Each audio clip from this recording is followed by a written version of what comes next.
قومه لا تفرح إن الله لا يحب الفرحين وابتغ فيما آتاك الله الدار الآخرة ولا تنس نصيبك من الدنيا وأحسن كما أحسن الله إليك إلى آخر ما قاله سبحانه وتعالى. Allah subhanahu wa ta'ala, He brings for us in the Quran the story of this man who's called Qarun.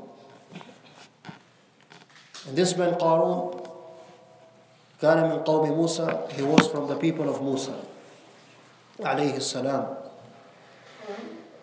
And the Mufassirun, they say Qarun was the cousin of Musa, or some of them say he was the uncle of Musa. He was either the cousin of Musa or the uncle of Musa, but he was related to Musa.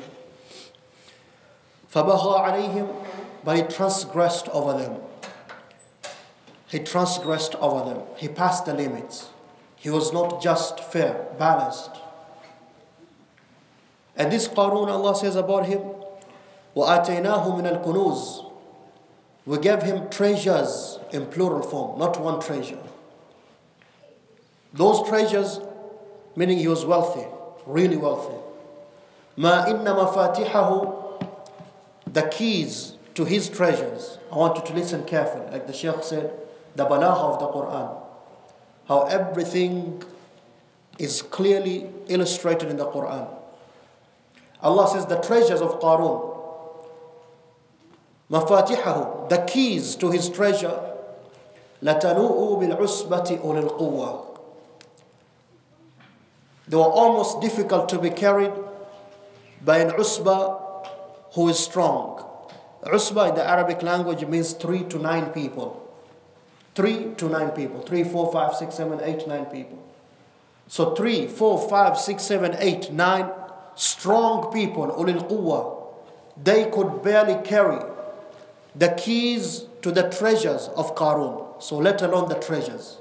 You can only imagine how much those treasures were.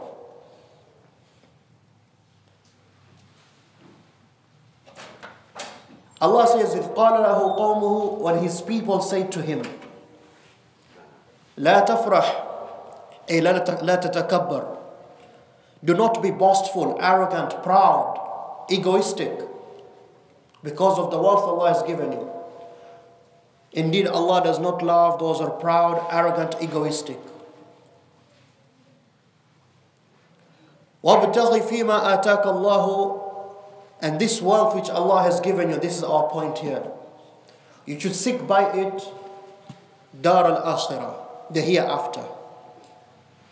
The wealth, these treasures Allah has given you, you should use them as a means to the hereafter, to earn Allah's pleasure, to be saved from the hellfire. And then they also say to him, وَلَا تَنْسَ نَصِيبَكَ مِنَ الدُّنْيَا, and also do not forget your portion of this worldly life. My topic is the balance between the Deen and the Dunya. The balance between the Deen and the Dunya. The people of Qarun, they're saying to him, yes, you're very rich, but that wealth Allah has given you, that wealth Allah has given you and me, you should use it for the akhirah, because that is what is permanent, that is the goal actually. And at the same time, Allah subhanahu wa ta'ala has not told you to restrain or constrain or to go poor. Allah has not told you to torture yourself. وَلَا تَنْسَ نَصِيبَكَ مِنَ الدُّنْيَا, don't forget what you need in this worldly life. There's a subtle balance to things, ikhwani. Al-Imam Ibn al-Qayyim, he says, whoever can understand this, how to balance between the Deen and the Dunya, then he's the one who's successful. So in one part we have Allah subhanahu wa ta'ala in His Quran and the Prophet sallallahu alaihi wasallam in the authentic Sunnah clearly telling us this dunya is cursed. The Prophet sallallahu alaihi wasallam, he says that dunya mal'una ma fi. This dunya is cost. Whatever is in it is cost. The Prophet ﷺ says, لو كانت الدنيا تساوي شيئا عند الله أو كما قال صلى الله عليه وسلم ما سقى فيه الكافر. If this dunya was valuable anything to Allah, He wouldn't give the kafir anything even to drink. But it's not worth anything to Allah. And the Prophet ﷺ he said, Allah yu'ti min ad-dunya man yuhib wa man la yuhib. Allah gives of this dunya those He loves, those He doesn't love.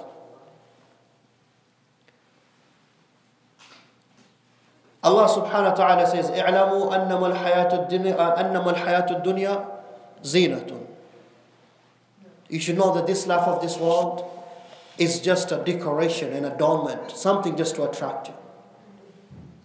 And Allah says that وَلَعِبٌ وَلَهُ. It is just play, amusement. On the other hand, Allah subhanahu wa ta'ala, He says, my dear brothers and sisters who are listening, هُوَ الَّذِي خَلَقَ لَكُمْ مَا فِي الْأَرْضِ جَمِيعًا. It is He, Allah, who created for you everything which is on this planet. So how do we strike the balance? On one side Allah says it is cost. On one side Allah says He is the one who created for you everything on this earth. Allah subhanahu wa ta'ala says, فَقُلُوا مِنْهَا وَامْشُوا فِي مَنَاكِبِهَا. Eat from this world and travel on its ways. You can never, ever know the balance. You can never reach the goal except by understanding this important principle. This important principle. And that is, Allah, He sent His Prophet sallallahu alaihi wasallam not just to deliver the message. Rather, He sent him to show us how to practice the message. Allah did not just send the Messenger sallallahu alaihi wasallam to deliver the message only. He didn't just come and say, here, this is the book of Allah. No. Rather, He came to practice it. So we can follow practically, okay, this is how we understand. This is how we do it. And that is why Allah sent a human just like me and you. He was born. He used to cry when he was young. He needed someone to breastfeed him. He needed to eat. He used to become hungry. He used to become sick. He used to bleed just like me and you. He had desires just like me and you, like a human being. He needed a woman. He needed to sleep sometimes. The Prophet ﷺ, he was human just like me and you. Why? Because if Allah sent an angel to us, most of us, especially those who don't want to submit, will say, how can we do what angels do? Right or wrong? Say, He's an angel. We can't be like Him. So Allah sent a human being just like me and you. So what He can do, you can do. And if you cannot, then you try your best. This is very important for you to understand. It will make your life easy. Allah did not just send the Messenger sallallahu alaihi wasallam with the message. He sent him with the message and the explanation of how to understand and practice the message. So if we want to learn the balance between the deen and the dunya, the balance between the deen and the dunya, we have to go back to His way. How did He live His life? How did He teach His Sahaba radiallahu anhum? Again, were human beings like me and you, and they were closer to me and you, because the Prophet sallallahu alaihi wasallam, at the end of the day, he's a prophet. But Abu Bakr, Umar, Uthman, Ali, they were not prophets. They had families. They had wives, in plural, not just one. They had children. They had to earn for their families.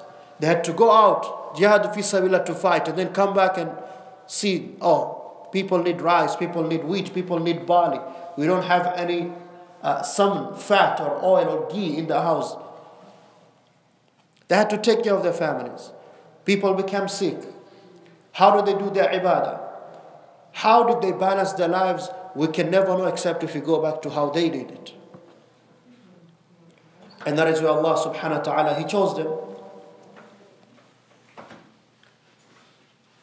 Allah subhanahu wa ta'ala says, وَالسَّابِقُونَ الْأَوَّلُونَ مِنَ الْمُهَاجِرِينَ وَالْأَنصَارِ وَالَّذِينَ اتَّبَعُوهُم. From the first and the foremost of the muhajirun, the migrants, wal-ansar, and the helpers of Medina, and the third group, those who follow them. These three groups, me and you can be from the third group. We have to be those who follow them. Radiyallahu anhum wa radu anhu. Allah is pleased with them, and you shall become pleased with Allah because of what He's going to give you. Jannatin tajri tahtaha al-anhar. Gardens under which rivers flow. So how did they balance? Let us start with a short story. In the Sahih of Imam al-Bukhari, Abu Juhayfa radiyallahu anhu. Abu Juhayfa, Wahb ibn Abdullah, he's one of the young Sahabas. Abu Juhayfa. He says, آخى النبي صلى الله عليه وسلم بين سلمان وأبي درداء. The Prophet sallallahu alaihi wasallam, he created the bond of brotherhood between Salman and Abu Darda. فزار سلمان أبا درداء. One day Salman, he went to visit his brother in Iman, Abu Darda. And the topic of brotherhood and the bonds in Islam we're going to talk about tomorrow, inshallah. One day Salman, he visited his brother in Islam, Abu Darda. When he got there, he saw Darda, the wife of Abu Darda, mutabadhila. She didn't look good. She was unkempt. Her hair was not done. She didn't wear fine clothes.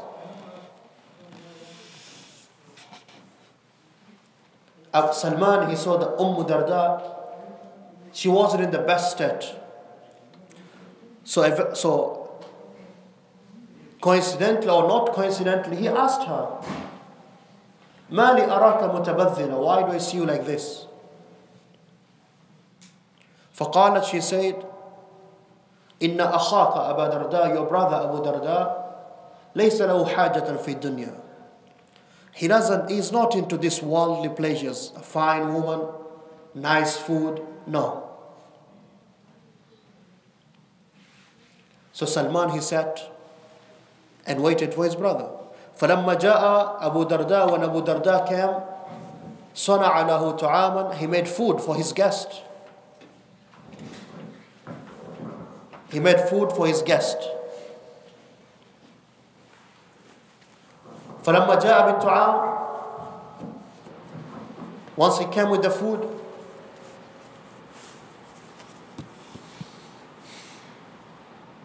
he said to Salman, "Kul fa inni sa'im." You should eat because I'm fasting. Salman said back to him, "La akul hatta ta'kul." I will not eat until you eat. فأكل. So he ate with him. He broke his fast.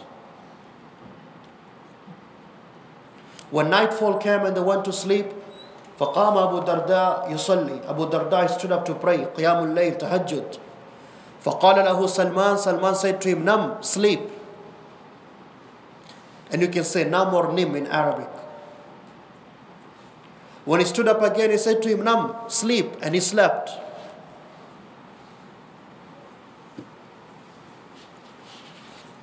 فلما ذهب ثلث الليل, when a portion of the night had gone, Salman said to him, قم الآن, now stand up to pray. فصليا, and both of them stood up to pray.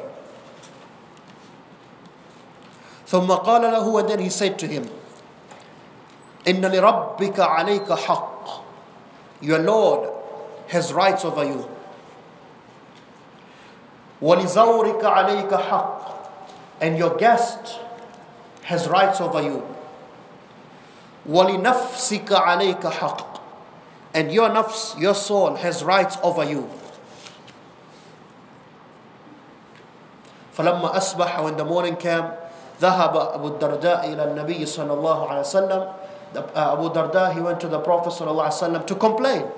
Salman made me do what? He made me break my fast. And he stopped me for praying until after late in the night. And he said to me, Inna li rabbika alayka haqq, your Lord has rights over you, and your nafs has rights over you, and your guest, of your riwayah, another narration says, your wife has rights over you. And the Prophet ﷺ said to him, Sadaqa Salman. Salman has said the truth. Salman, he has said the truth. This is very important for us to understand the balance between the deen and the dunya. Allah subhanahu wa ta'ala, He created us with ghaza'ir, things which we call in English forces or desires. And Allah subhanahu wa ta'ala, He praised Himself in the Quran by saying, أَلَا يَعْلَمُ مَنْ خَلَقَ وَهُوَ اللَّطِيفُ الْخَبِيرُ. Does He not know the one who created you? And He is Al-Latif, He knows the finest details. Al-Khabir is aware of everything. Of course He knows. So Allah created you with the force of what? Desires of food. You need to eat, you're a human being.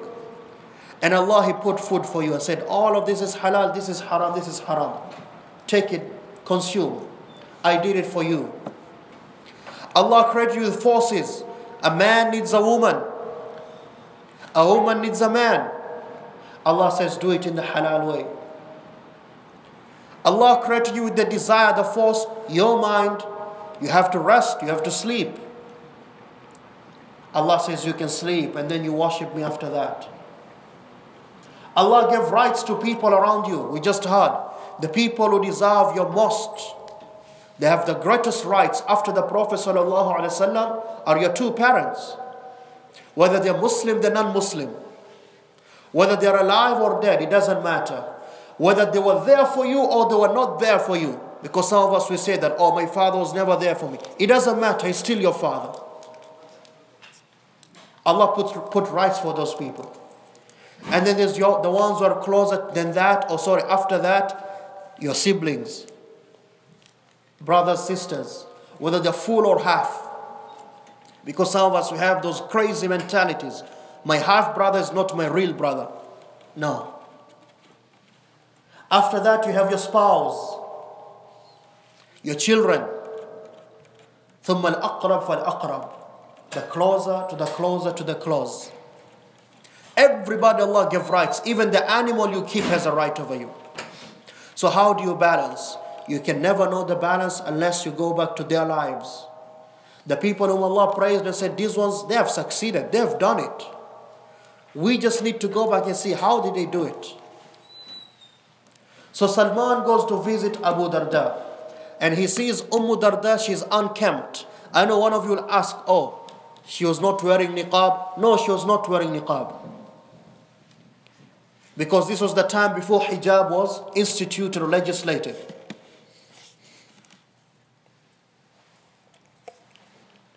So he sees her, she's unkempt. And he asks her, why? Because this is the wife of his brother. Why are you like this?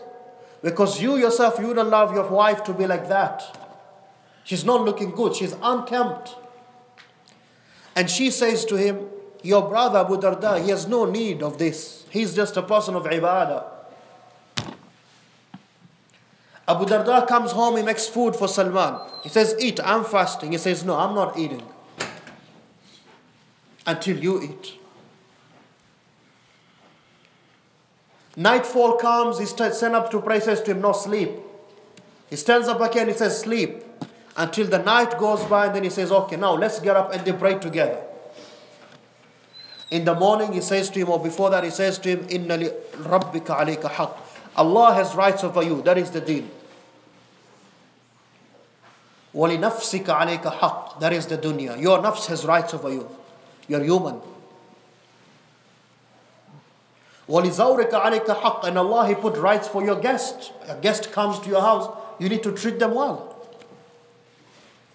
He goes to complain, Abu Darda, to the Prophet ﷺ, but the Prophet ﷺ rules in the favor of Salman. Salman has said the truth. That is the balance in Islam. Islam did not say just stand up and pray every night. Islam did not just say dispose of every worldly belonging and just, I'm one of the people of the akhirah. I'm just going to drink water and bread every day. No. Islam does not say don't get married because once you get married, there'll be no time for ibadah. No. Islam does not say stand up every night and all night and pray. You'll crush. The literal word of the word crush, just like a computer crashes. You will crush. You'll go crazy, in fact. The human being, they say after 6 days, you can double check that. Without sleep, you go crazy. That is the balance. Everybody has rights. We can't discuss how do you wake up until how do you sleep. Where's the balance? That's impossible. The only way for you to know that, the only way for me to know that, is to study the sunnah of the Prophet ﷺ, is to study the sunnah of the Salaf al-Salih, al-Khulafa al-Rashidun, Abu Bakr, Umar, Uthman, Ali. How did they live their lives? Another one, a story which all of us we know, of the 3 men, and that was reported by Imam al-Bukhari, by the way. And this one also, the 3 men who went to the house of the Prophet sallallahu alaihi wasallam. يَسْأَلُونَ عَنْ عِبَادَتِهِ. They were asking about his worship. We know the Prophet sallallahu alaihi wasallam outside in the masjid. They went to his home to ask his wives, how is he in the home? What does he do at home? They went to the house of Aisha. فَلَمَّا أُخْبِرُوا. Once they were informed, this is what he's doing at home. This is what he does. فَكَأَنَّهُمْ تَقَالُّهَا أَيْ رَأَوْهَا قَلِيلٌ. They looked down on it. They looked down on it. Meaning they viewed it to be little. They belittled it. Pay attention here. Don't worry about who's coming in and who's going out. You see them every day. 3 people. They go to the house of the Prophet sallallahu alaihi wasallam, and they ask about his ibadah. We know him outside. We want to know what does he do at home. When Aisha informs them, they belittled it, and then they made an excuse for the Prophet sallallahu alaihi wasallam. They said, وَأَيْنَ نَحْنُ مِنَ النَّبِيِّ صلى الله عليه وسلم. But how can we be like him? وَقَدْ غُفِرَ لَهُ مَا تَقَدَّمَ مِنْ ذَنْبِهِ وَمَا تَأَخَّرَ. Allah has forgiven him all of his sins. He's going to Jannah. So if he does that little ibadah, it's fine for him. But me and you, we have no guarantees, right or wrong. That's good logic, right or wrong. Yeah, that's good logic. The Prophet, he can afford to do small deeds because he's going to Jannah. What about me and you, sinners? We can't afford to do that. فَقَالَ أَحَدُهُمْ. So thus one of them said, أَمَّا أَنَا. As for me, فَسَاقُومُ اللَّيْلِ وَلَا أَنَامُ. I will pray all night long, I won't be sleeping. And the other one he said, فَأَمَّا أَنَا فَسَأَصُومُ الدَّهْرَ. I will fast every day. Psalm of every day. And then the third one he said, فَأَمَّا أَنَا فَلَنْ أَتَزَوَّجِ النِّسَاءِ. I will not get married. Because if you get married, your time is now shared. You don't have as much time if you're just single. Once they said that, they left.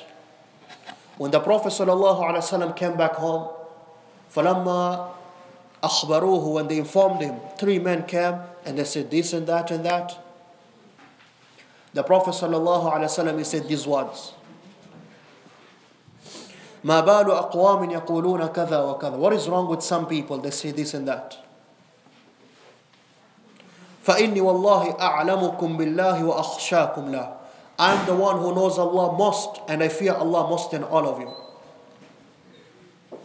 وَإِنِّي أَنَامُ وَأَقُومُ اللَّيْلِ. I sleep some of the night, I stand up to pray some of the night. وَأَصُومُ وَأُفْتِرُ. I fast some days, I don't fast some days. What is the sunnah of the Prophet ﷺ? He used to fast Tuesday and Wednesday? Tuesday and Thursday? Or Monday, Tuesday, Wednesday, Thursday? Just Monday and Thursday. And he said, وَأَنَا تَزَوَّجُ النِّسَاءِ. And I have so many wives. فَمَنْ رَغِبَ عَنْ سُنَّتِي فَلَيْسَ مِنِّي. So whoever takes away other than my way, he's not of me. You cannot strike that balance. You cannot unless you follow his way. Umar ibn Khattab radiallahu anhu, in Sahih al-Bukhari also, he said, إِنَّهُ كَانَ لِي جَارٌ مِنَ الْأَنصَارِ نَتَنَاوَبْ. I used to have a neighbor of mine from among the Ansar. Umar, he used to live in what is called the Awali of Medina. He was not very close to the house of the Prophet ﷺ. He says, I used to have a neighbor of mine from the Ansar. Listen, you want to know how to balance the deen and the dunya? That's where most of us will fail, especially those of us who live in the West. Because the society, majority of the people, they don't help. They don't know about the balance. They don't know about deen. Umar, he says, I used to have my neighbor from the Ansar. And we used to alternate to go to the Prophet sallallahu alaihi wasallam. One day I will go. One day I will go to the Prophet sallallahu alaihi wasallam, and I will learn from him. And then in the evening I will come back home. In the evening I will come back home. Sit please, Abdul Rahman. When I come back home, today Isha is 7:15. The Sheikh Ahmad announced already. Yes. Umar says, one day I will go to study with the Prophet sallallahu alaihi wasallam, and my neighbor will go to work to earn for his family. When I come home, I tell my neighbor, today the Prophet sallallahu alaihi wasallam taught us this, he did that.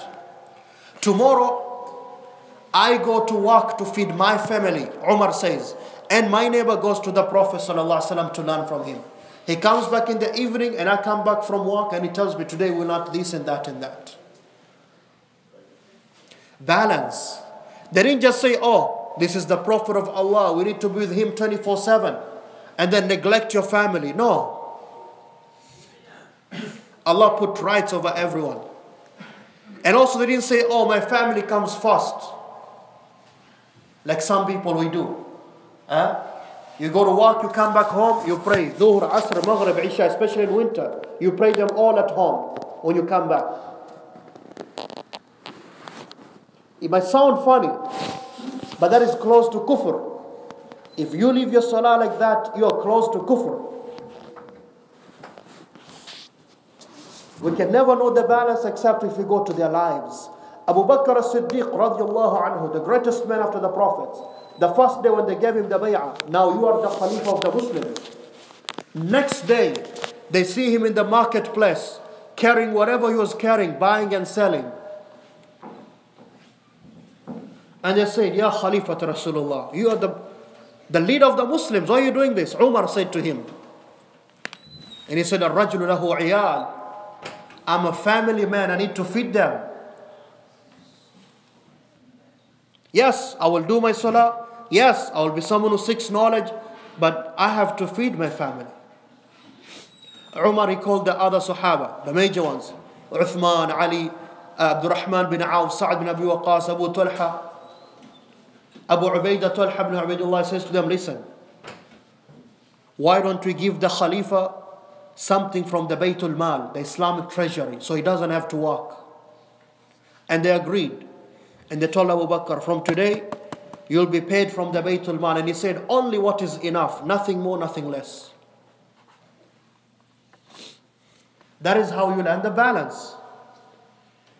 That is how you learn the balance. So it is not from balance for you to miss Jum'ah and say, oh, I have to feed my family. No. And that is the balance which Allah brought also in Surah Al-Jum'ah. Ya ayyuha alladhina amanu. What does Allah say? إِذَا نُودِيَ لِلصَّلَاةِ مِنْ يَوْمِ الْجُمْعَةِ فَاسْعَوْا إِلَى ذِكْرِ اللَّهِ وَذَرُوا الْبَيْعَ ذَلِكُمْ خَيْرٌ لَكُمْ إِن كُنْتُمْ. O you who believe, when the call of Friday is called, فَاسْعَوْا, rush. That is the priority then. You should rush to the call of Friday. إِلَى ذِكْرِ اللَّهِ. Jum'ah, khutbah and salah, not just salah. ذِكْرِ اللَّهِ. وَذَرُوا الْبَيْعِ, and leave off buying and selling, dollars, making the money. Leave it off, that's not the time. That is better for you if you only knew. What comes next though? What comes next? إِن كُنتُمْ تَعْلَمُونَ, and then what comes next? فَإِذَا قُضِيَتِ الصَّلَاةُ, once you finish Jum'ah Salah, what do? We don't say like some people say, oh, some people even go to extreme, oh, it's haram to walk on Jum'ah. Who said that to you? Hadakallah, may Allah guide you and us. Who said it's haram to walk on Jum'ah? No. Allah says, فَإِذَا قُضِيَتِ الصَّلَاةُ, once you finish your Salah, your Jum'ah Salah, فَانْتَشِرُوا فِي الْأَرْضِ, spread out on the earth. To do what? وَابْتَغُوا مِنْ فَضْلِ اللَّهِ, and seek of Allah's bounties. You're a taxi driver, and there's more of you here in this masjid. You know, you taxi drive that time. You're Uber, you switched, you Uber that time. You sell pizza that time. You're the CEO of whatever you are, you're the CEO of that time. You prayed your Jum'ah, you did your dhikr of Allah. وَابْتَغُوا مِنْ فَضْلِ اللَّهِ. Do you see the balance? Allah called you, rush to Jum'ah. And then Allah says, once you finish, go out and seek Allah's favors. But look how Allah finished even that verse when you seek Allah's favors. What next? وَابْتَغُوا مِنْ فَضْلِ اللَّهِ وَاذْكُرُوا اللَّهَ كَثِيرًا, and do a lot of dhikr for Allah. Always remember Allah. لَعَلَّكُمْ, that is how you'll succeed. That is how you'll succeed. Allah subhanahu wa ta'ala, He brought the Prophet sallallahu alaihi wasallam to show us how to balance. The Prophet had wives in plural and children, so many. Some of them were his what? What you call foster children. The Shaykh mentioned Abu Salama, who was the son of Salama. He mentioned Amr bin Abu Salama. That was the Prophet's son or foster son. He was an orphan. He took care of him and others. How did he balance? Abu Bakr, how did he balance? We need to be people who study our deen. You have to have that in your mind. You can't just walk on this earth with nothing. You're a Muslim. If you want to hit that balance, and remember the words of Ibn al-Qayyim, he says, once you hit that balance, you have succeeded. How do I balance between being an abd of Allah and between not sufficing the rights of those who have to be sufficed? You have to learn from the pure sunnah of the Prophet ﷺ. That is the only way. We have to learn from how the Sahaba, the Salafus Salih, how they balance their lives.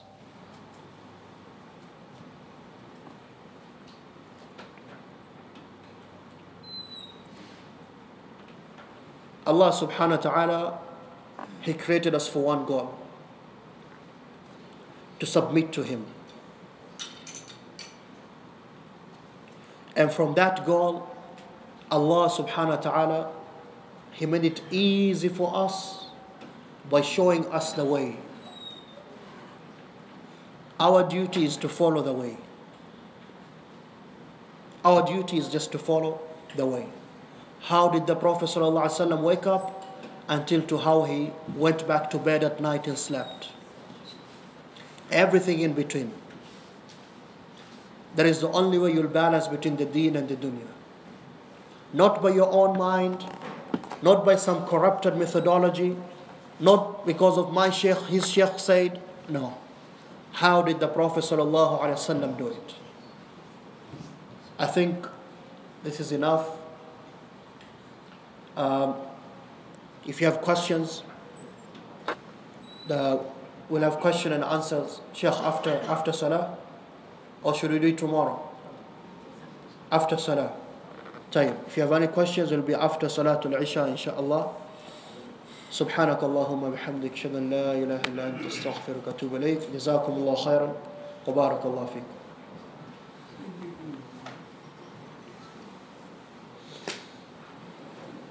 Inshallah, we're going to make adhan and iqamah, inshallah, and pray, inshallah.